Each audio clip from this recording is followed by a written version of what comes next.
Hey, I'm Rebecca, and today we're going to be making braised chicken thighs with spring veggies. This is a great way to use all the wonderful produce that we get to see when the weather warms up in the spring, and it cooks in one pot. Let's get started. The first thing we've done is preheat our oven to 375. Once we get this chicken and these veggies going, they're going to finish braising in the oven, which makes it great because they'll be super low maintenance. But first we're going to sear the chicken in a couple tablespoons of olive oil over medium heat. Let them get a nice golden brown, which will take about 7 to 8 minutes. Flip them, let them cook for another minute or two just to cook that side. They won't be cooked through. We're going to take them out and then we'll get started on our veggies.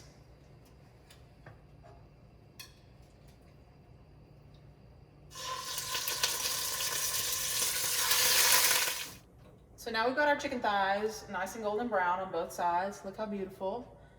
And we're going to take the leftover oil from cooking the chicken thighs and some of the rendered chicken fat that we got. Add the onion to it, saute it for about 5 minutes. We're gonna add the garlic in at the last minute, and then we'll keep rolling with the veggies. One thing about chicken thighs, they're a great cut for many reasons. They braise well, which is what we're doing today, but they also pan fry well. You can cook them quickly.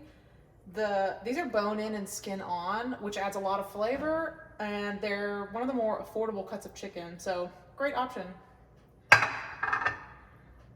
So we've got our onion going in.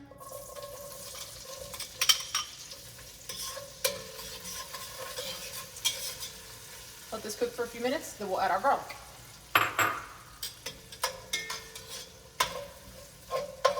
So our onion is cooked, our garlic is cooked. We have added some white wine to deglaze the pan.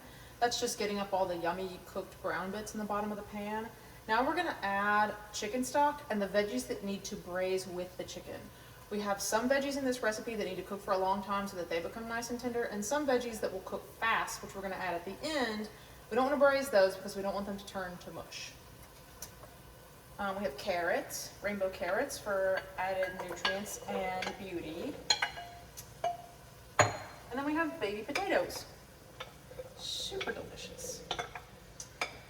So all we're doing when we're braising is you're taking liquid, like chicken broth, and submerging whatever it is you're cooking about halfway under the liquid, as opposed to stewing, which is when you're going to completely submerge something. In braising, you're going to cook it low and slow. So things that braise well are tough veggies, potatoes and carrots, for example, and tough cuts of meat like chuck roast, beef cheeks, brisket, all braise super well.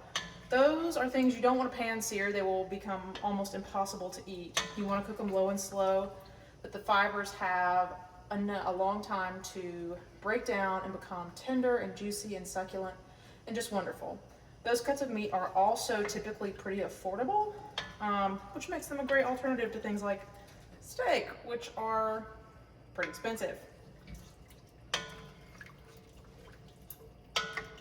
All right, we're gonna bring this to a boil and let these simmer for a while, and then we're gonna add our chicken back in and throw it in the oven to braise.